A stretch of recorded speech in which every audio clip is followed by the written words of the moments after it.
G'day, I'm Rob. And I'm Dave. And you're listening to a hot take from the Doctor Who show where today, Dave, we'll be looking at The Church on Ruby Road, the Doctor Who Christmas special for 2023. Hello. Hello. We are doing that, yes. Yes, we are. And we only have half an hour to do it because the cricket is coming up, so let's crack on. Dave, we always start with the word of the week, so let's start there. My word of the week this week is pavlova. Pavlova. Mine is box. Box. Cool. Now, before we get into the meat and potatoes of this, I do want to just say up front, this is only the second time a Doctor's post-regeneration story has been a Christmas special, following the 10th Doctor back in 2005. Is that right? Yeah, so there's a fun fact. There you go. I would not have realised that if you hadn't told me. What do we want to talk about first?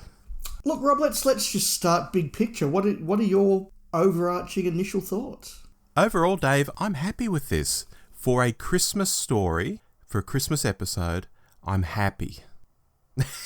Is that too brief? Look, it's as brief or as not brief as you want it to be.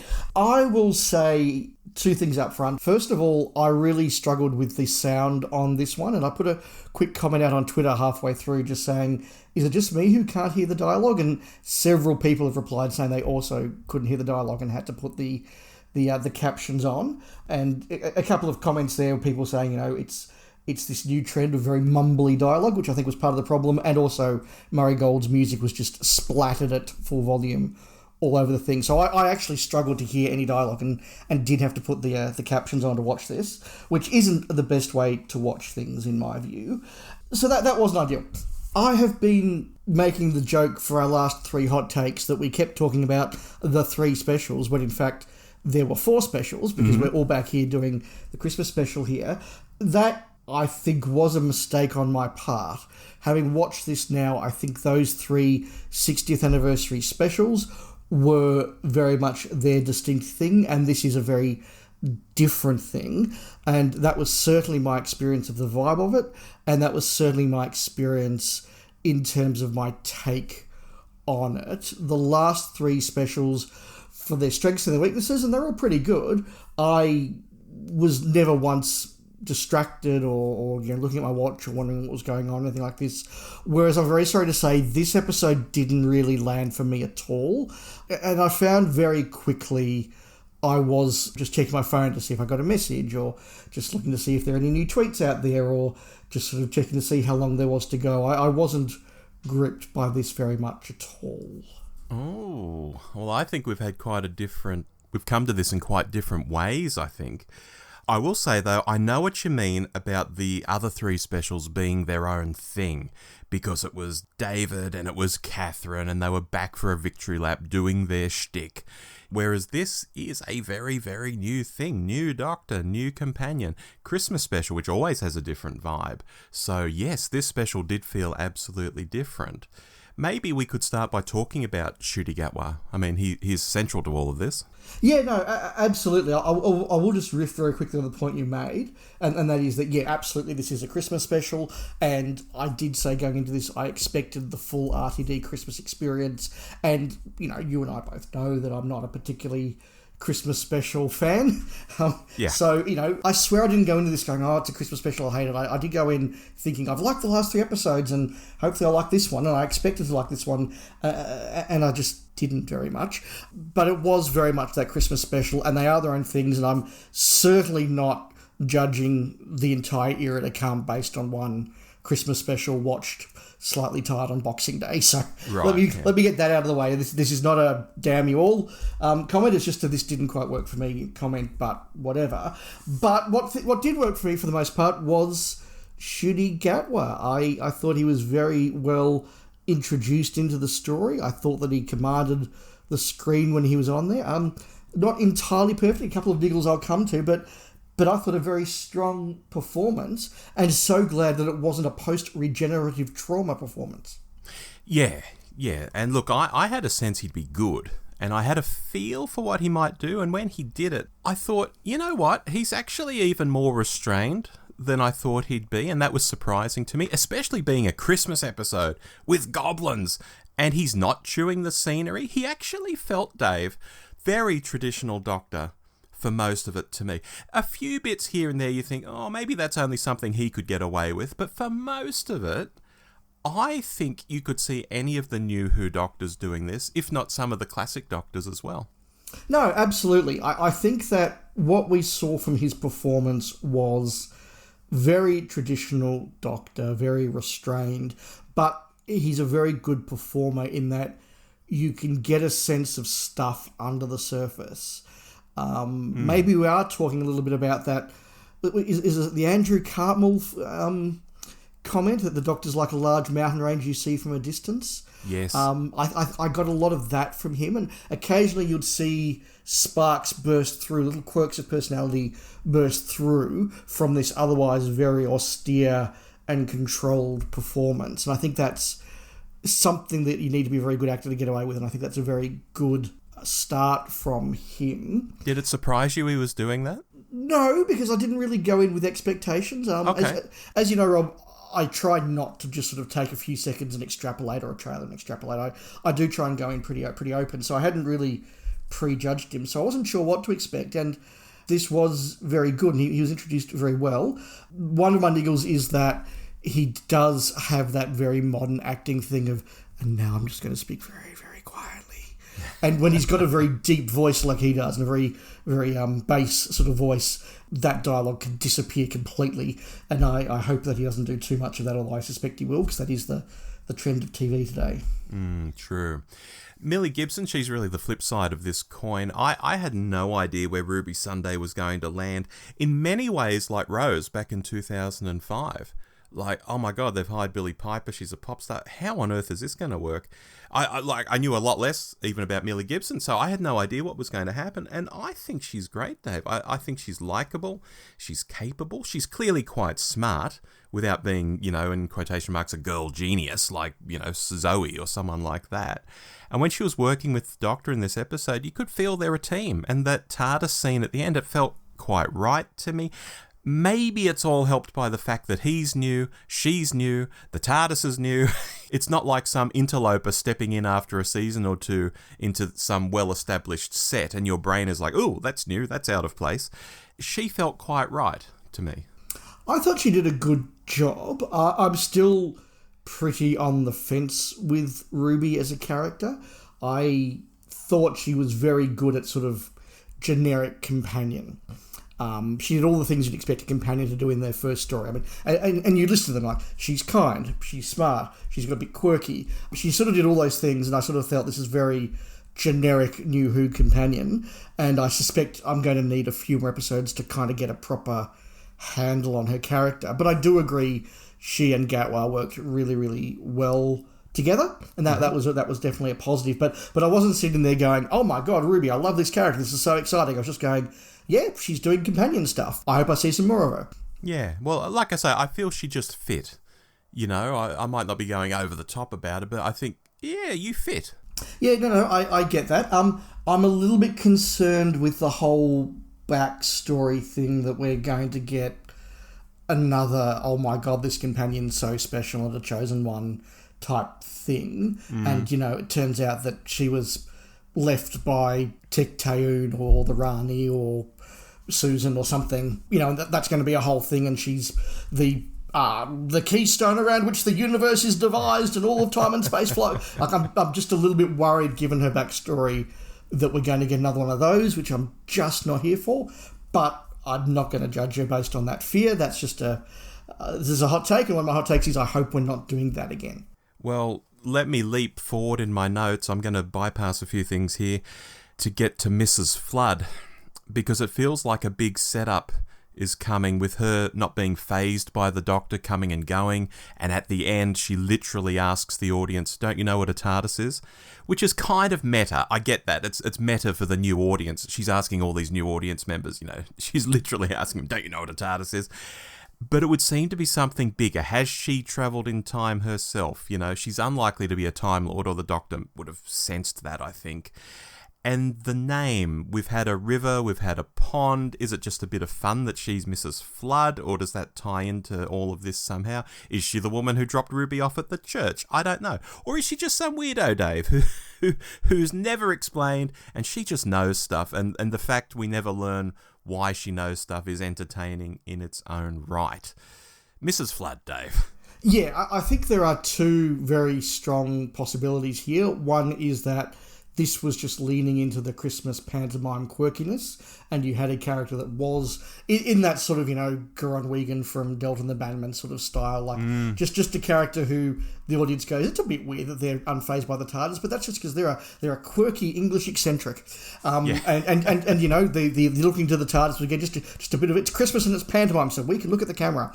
If that turned out to be the next explanation, that would be very reasonable to me. I'll go, yeah, that's just Christmas pantomime. The other is that we turn out that she wasn't speaking to the camera as in the audience, but was speaking to someone who was monitoring her on, a screen, and we get to, episode 12 or 9 or something, and we get that scene replayed, and we pull out, and, it's Rassilon watching her on the time skip or something. Like, or she's an agent, Wow. she's an agent of the big bad, and they're reporting back, that sort of thing. And it's meant to look like fourth wall breaking, but it's not. There is actually another wall, and we're going to see who's watching her. Did you know what I'm saying, or am I completely... Oh, yeah. Okay, good. That would not shock me if that was it, and that she turned out to be, if not the big bad, then an agent of the big bad or something thereof. Yeah, and of course, a brief note, she's played by Anita Dobson, who was a big thing back in the 80s in EastEnders. Even I was watching EastEnders back in the 80s then, Dave. And she's married to Brian May from Queen, so there's a fun fact. Oh, there you go. Look, she did look familiar. I haven't had a chance to look up and see what I've seen her in. It wasn't EastEnders, I'll tell you that. Yeah. But she's looking a lot different to her EastEnders days, I'll say that much. Yeah, no, look, I did recognise her face, and I'm sure I've seen her in something. Yeah. When we were talking about Ruby Sunday, I'd made a note here, the kitchen sink, and I made that note to ponder whether Ruby's living situation, what I would call the kitchen sink drama part of the story, is something we'll come back to regularly, like the Rose situation, or may it become a bit more sparingly used, like, say, Martha? I mean, with Martha, we knew her family and they popped up in some stories, but they weren't Jackie Tyler levels of reappearing. Do you have any sense of where they might fit in, whether they'll pop back regularly? Yes, Rob, I think there was enough setup being done to flag that they could be characters that they may wish to come back to, and certainly they have the option of coming back to them. Whether or not they do, I don't know, but yes, I can absolutely see why you would think that. In the same way that the journalist on the random TV show that Ruby was doing exposition to at the start, got a name and was cut back to several times. So I don't know whether she's meant to be part of this world building or what. Oh, well, no, she is actually a real... Davina McCall is a real person. Right. So that... And this is perfect because I've made a note on this. The Davina McCall stuff would play so amazingly to the UK people because, it's Davina McCall, and look, a Christmas tree is going to impale her, and isn't this really funny? And she broke a leg falling off a boat. Isn't this hilarious? It'd be like, I don't know, for us, Liz Hayes or Carl Stefanovic being in Doctor Who, right. Something like that. Right. Whereas for you, what you've just said there is perfect. For you out here in the rest of the world, you're like, who is this character? What's she going to do? And she's actually a real person, so perfect. Yeah, no, I was literally sitting there by the third time we cut back to her. I was like, why is this character getting so much attention? Like, am I meant to care about her? Is this set up for, something later? So, okay, I completely missed that at all. I didn't get that at all. Yeah, but I think that's beautiful because I think a lot of people in the overseas audience will be in the same boat. Yes, I suspect so. I mean, I watch a lot of British television and follow a lot of British Twitter, and I didn't know who she was, so there you go. Rob, can I sort of talk about what I didn't like? No, didn't like's the wrong word. Can I talk about why this didn't work for me? Yeah, absolutely. The plot was just nonsense. The plot was light, and the plot was about 7 minutes of plot stretched over an hour of television. Mm-hmm. I don't know what these goblins were. I don't know why these goblins are. I didn't think the goblins looked particularly impressive. I didn't think they were particularly threatening. We had the cliche of the great big giant monster goblin that's eating babies and can't speak for some reason. I I just didn't care about the goblins. There wasn't much plot with the goblins. The King Goblin getting impaled on the church, again, I hadn't seen enough of him or really got a sense of this thing to really care. And I did spend a lot of the time watching this, not going, oh my god, what are these goblins? Oh no, the goblin's got the kid, just going, what's this goblin nonsense? And and we're not doing the goblins now we're back to some airy fairy Christmassy thing. Now we've got another minute of goblin. They've made a drop of shopping. Wow. Okay. Is anything on Twitter? And I just didn't engage with that plot at all. You are a Dobby the house elf hater, though. Oh, no, that's not true. The last scene where he got brutally slaughtered was a good Dobby scene. So I do like a little bit of Dobby, only when he's being slaughtered, though. Right.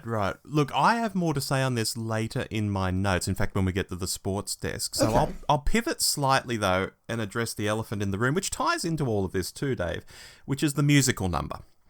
Now, we'd obviously seen this for the past week or so, or what we thought was the number, but we hadn't seen all of it. The video that we had seen ended with the little baby say goodbye, moment. And we hadn't seen the Doctor and Ruby jump in with their own bits, which I think they did very well. And one comment I'll make about the musical number, it was very in tune, no pun intended, with actual musicals, where characters start singing about stuff and explaining stuff that they already know, and why are they saying all this stuff? And they don't need to be delivering the dialogue at all. So it was very much in that musical style, rather than something that felt like an organic part of the story. That can be a good or a bad thing, depending on what side of the fence you're on. Is it the start of Doctor Who doing a full musical episode, or was it just a one-off? I suspect it might be because Ncuti Gatwa obviously can sing. Yeah. And so Russell's gone, hey, let's show this guy's talent off and give him some lines.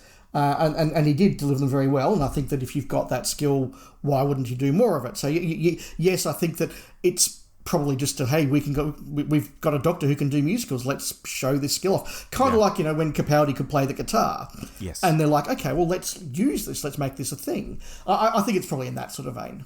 Okay.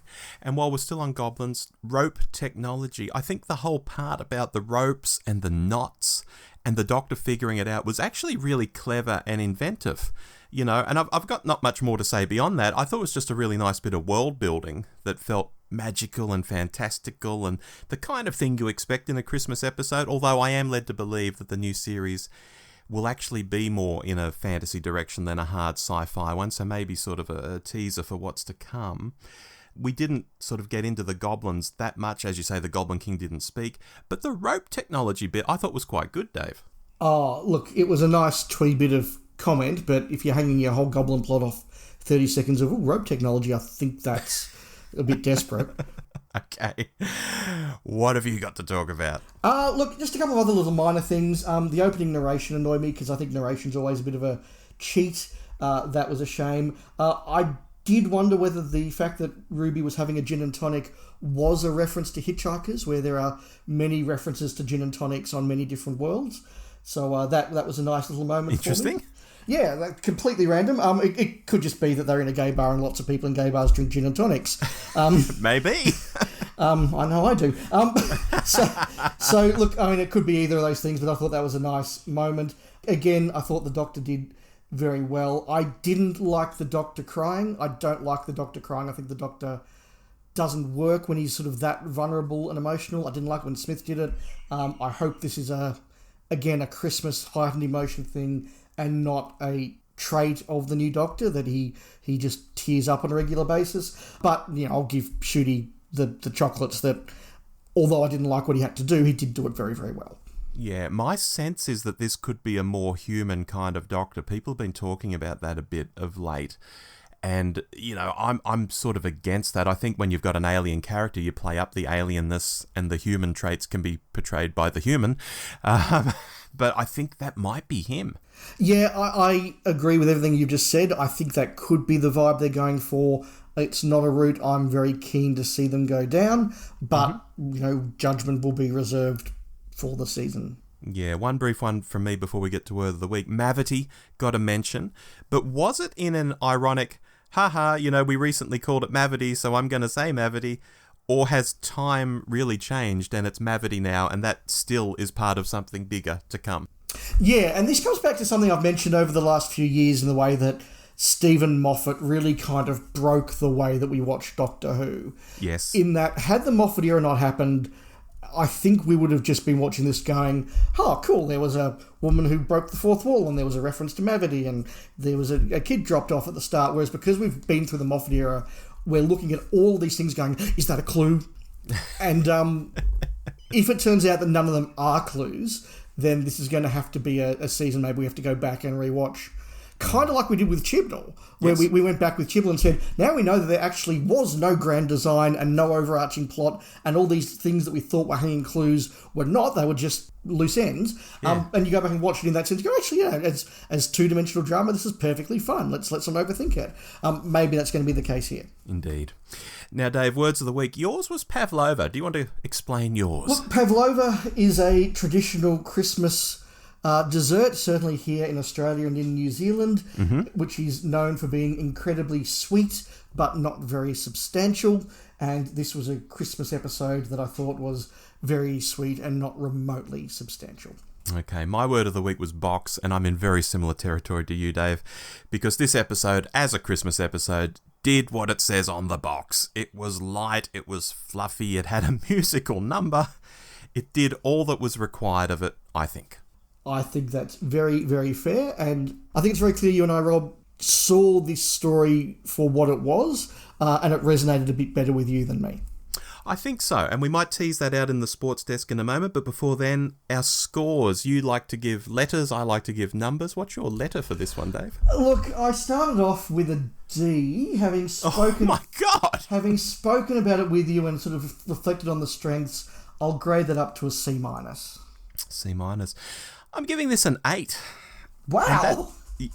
Yeah, look, I surprised myself. But let me explain. It's more from the point of view of it being a Christmas episode. As a Christmas episode, I think this is an 8. I'm not sure what I could tell you it would be if it wasn't a Christmas episode, but I can't imagine this not being a Christmas episode, so it is what it is. To score what's in front of me as a Christmas episode, I'm giving it 8. I understand your logic there. That's perfectly reasonable. I don't grade on a curve. Okay. Hence, I've given it much lower.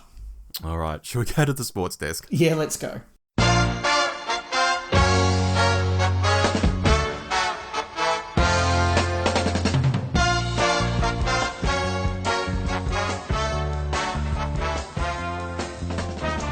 Here we are at the sports desk where we look at our play of the week, foul of the week, and MVP of the week. Dave, do you want to lead off with your play of the week? My play of the week goes to the introduction of the Doctor in this episode. That first moment when we see him aloof in the distance, staring through the door with a really interesting, mysterious expression on his face, and then he's suddenly part of the action, and then he's introducing himself with the psychic paper. Yeah. And then we sort of go in, I thought that was a really effective way to build into the Doctor, and I want to see more of that Doctor, that more traditional, mysterious, slightly aloof, mountain in the distance Doctor, than I want the he's in touch with the feels now Doctor. Yeah, and I like the way he was in the plaid get-up with the orange jumper. Then later when he's dancing in the club, he's in his kilt. Then later in the episode, he's in the leather coat. So we got the sense that he'd sort of been, following this for a while just through those changes of clothing. I liked that a lot, actually.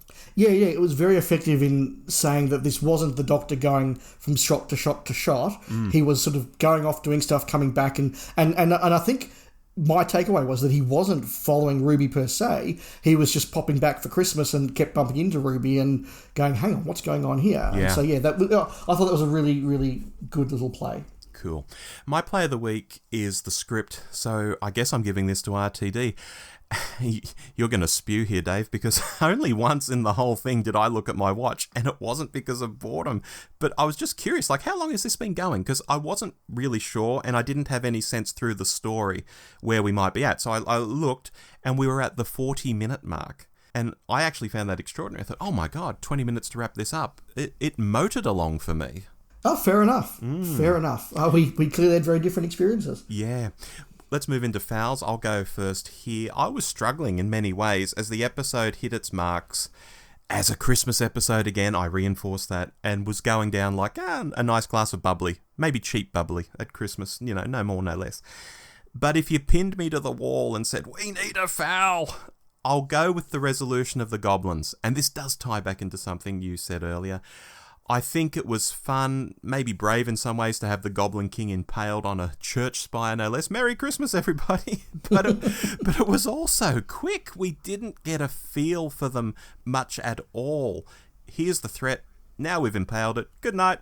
We actually learned more about their use of ropes than through any sort of interaction with them directly. So totally agree with stuff you were saying earlier. Yeah, no, that's interesting. I also struggled to pick a foul because whilst the tone of this didn't work well for me, there weren't a whole heap of specific moments I've gone, oh my God, that's terrible. It wasn't that sort of dislike, it was just this tone isn't working for me. The scene that I have picked out, though, is the scene where the Doctor discovers that Ruby no longer exists. And I suspect this is going to be a controversial pick because I suspect if the episode's working for you, this was a very wonderful, dramatic piece of writing. But for me, already a little bit frustrated with the insubstantiability of the story, where it's like, where's Ruby? We can't find her. Who's Ruby? I don't know who Ruby is. What's going on? Ruby's not here. Oh, Ruby's photo's been taken away from the fridge. Oh, the other photo's been taken. Grandma, you don't know who... I get it. Ruby's gone. Move on. I just felt that was sort of really frustrating and drawn out. And I pick it because it is emblematic for me of just a lot of stuff in this was just really drawn out. And, this... You could have halved the length of this, I think, and not lost much. And that is perhaps my biggest criticism of the thing. All right, keep us going with your MVP. Look, no shocks here. I'm going for Ncuti Gatwa. All the good moments in this were Ncuti. He had a very strong performance. Not entirely sure about some of the aspects of his Doctor yet, but hey, you can't judge a Doctor based on their first 45 minutes, and I'm certainly not going to, but his performance was exceptional. Yeah, I'm giving it to Ncuti as well. He just stepped into the role, felt good from the get-go. Like I said earlier, he was even somewhat restrained in a Christmas special, no less, so unless that was really deliberate just to draw us in and he's going to get more manic and crazy over time, or whether he really is a more serious guy than we've been led to believe. And I say that in the full knowledge that we did see him clubbing in a kilt, when I say he's a serious guy. But I mean, when he's in full-on Doctor mode, he seems quite serious to me, and I'm really curious if that is the personality of this Doctor. Yeah, and I saw the clubbing in a kilt as very similar to the 11th Doctor playing football. Yeah. Just, you could sort of imagine what are the humans doing today? Oh, they're all dancing in skirts and moving their bodies. I'll do that. Oh, isn't this fun? Like, that's a very doctorish sort of thing, in the same way that, they're playing soccer today. I found I quite like soccer. That was fine. And I think that, again, we don't really know whether that's not an aberration, but whether he's going to be this very serious, grim Doctor with moments of outrageousness, or he's going to be an outrageous Doctor with moments of seriousness. We don't know, and that's going to be interesting to find out. I kind of like the idea of him being serious, and from time to time he'll just crack that big smile. I'd like that, I think. Yes, that would be the path I would like to see him go down. Yeah. Well, that's been the Church on Ruby Road. Probably only one thing to discuss, which wasn't at the end of the episode, Dave, but we had to go and seek it out on YouTube, and that's the next season trailer. There's some interesting stuff in there. I mean, the Beatles episode has the Beatles in it. Yeah, there was mention that there was going to be a Beatles episode, and I sort of thought that was actually going to be more like there's a 60s episode, and in the background the Beatles walk past or something. Yes. But it looks like they are actually going to be characters that interact with the plot, which is very interesting. My other big takeaway was Jonathan Groff, who is an actor I'm quite a fan of, and I can remember him going back to when he was in Glee and still sort of, becoming an up-and-coming actor, and then he was dating Zachary Quinto for a while. I was like, that's very interesting. And then he was George III in Hamilton, the only good bit of Hamilton as far as I was concerned. He was in the horror cabin thing that M. Night Shyamalan did last year. Right. He's done a lot of stuff, and I'm a big fan of Jonathan Groff. So my two takeaways were, it's Jonathan Groff, and it's the Beatles. Okay, I noted we saw Mel on the scooter with Ncuti, so that comment you made on our last episode about was that just Ncuti taking her to lunch? No, that seems to be in an episode. Yep. We are back in Avengers Tower at some point. I saw Rose meeting the Doctor there, other random shots. it looks good. It looks exciting. I'm genuinely looking forward to getting into the next series and reviewing it. Yeah, I am as well. My lack of enjoyment of this has not put me off the coming season because it is a Christmas special, and I've learned long ago that they are their own special thing. And look, as you always say, Rob, these hot takes, we have no idea how the rest of Doctor Who fandom and how our listeners have taken this story. Nope. Some may agree with you, most may agree with you, or vice versa. I'll be really interested to go out into the world and find out whether I am just a grumpy bastard or telling the truth that others see. We'll find out. Well, if you get all those Christmas episodes in a line, I would probably say most of them I don't like. So it's not even that I like Christmas episodes per se, but this one just worked for me.